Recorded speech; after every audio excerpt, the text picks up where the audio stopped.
Hi guys, and welcome to the tutorial where we will explain how you can download and install Capital One Bank mobile banking app. So let's jump right in. The Capital One UK app is the official mobile application that lets you manage your credit card account on the go.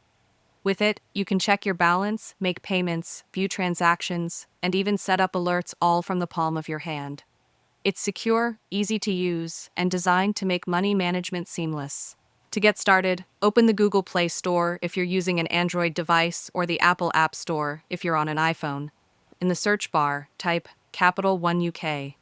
Look for the app that features the official Capital One logo, usually a white background with a red and blue swoosh. Make sure it's published by Capital One Europe plc to ensure you're downloading the genuine version. Once you've found it, tap Download or Install, and wait a few moments while the app installs on your device.